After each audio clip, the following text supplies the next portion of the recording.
जंगल के सन्नाटे को बीते दिन की सुबह गोलियों की आवाज ने चीर दिया। ये आवाज छत्तीसगढ़ महाराष्ट्र बॉर्डर के घने जंगलों से आ रही थी, जहां हर साल तेंदुपत्ता वसूली को लेकर नक्सलियों की हलचल तेज होती है। मगर इस बार जो हुआ वो कुछ अलग था। नक्सलियों का सामना सिर्फ सुरक्षा बलों से नहीं बल्कि महाराष्ट्र की एंटी नक्सल फोर्स C60 कमांडो से हुआ और इसका नतीजा एक बहुत बड़ी मुठभेड़ के रूप में सामने आया। ये मुठभेड़ रविवार दोपहर से पहले ही अपनी शुरुआत ले चुकी थी, लेकिन जब महाराष्ट्र नक्सल सेल को एक रिलायबल इनपुट मिला, इनपुट में इंफॉर्मेशन दी गई कि भारमगढ़ डालम के नक्सली FOB कवंडे के पास बड़ी संख्या में इकट्ठा हो रहे हैं। उनका ये gathering point Chhattisgarh Maharashtra border का सघन जंगल इलाका था, जहां उनकी रिकवरी एक्टिविटीज तेज हो चुकी थी।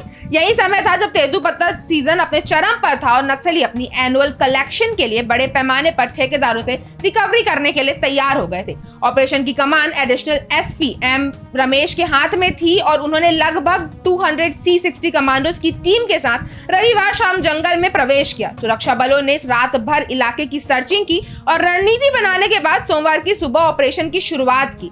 आपको बता दूं कि जैसे ही जवानों ने जंगल के अंदर अपनी सर्चिंग शुरू की, नक्सलियों ने उन पर अंधाधुंध गोलीबारी शुरू कर दी। जंगल के अंदर गोलियों की आवाज ने उस सन्नाटे को चीर दिया जो वहां कुछ ही पल पहले था। कमांडोज ने पूरी ताकत से जवाब दिया और करीब 1 घंटे तक जंगल में गोलीबारी का सिलसिला चलता रहा। इस दौरान दोनों तरफ बहुत जबरदस्त क्लैश हुआ। इसके बाद जब मुठभेड़ समाप्त हुई तो जो सामान बरामद हुआ उनमें ये साफ कर दिया कि नक्सलियों को इस मुठभेड़ में भारी नुकसान हुआ है। घटनास्थल से एक इंसास राइफल, एक single shotgun, magazines, live कार्टेजेस, detonators, radios, 3 P2 bags और WT चार्जर जैसी बहुत जरूरी सामान बरामद हुए हैं। इसके अलावा नक्सलियों का नक्सल लिटरेचर भी बहुत भारी मात्रा में बरामद हुआ है, जो उनकी स्ट्रक्चरल एक्टिविटीज और कम्युनिकेशन को लेकर बहुत जरूरी जानकारी देता है। इतना ही नहीं, सुरक्षा बलों ने नक्सलियों के कैंप को पूरी तरह से डिस्ट्रॉय भी कर दिया है और यहाँ ये स्ट्राइक न केवल नक्सलियों की वसूली की योजना को नाकाम कर रहा था, बल्कि उन्हें जंगल में अपनी एक्टिविटीज को ऑपरेट करने में भी बहुत ज्यादा परेशानी पैदा कर रहा था।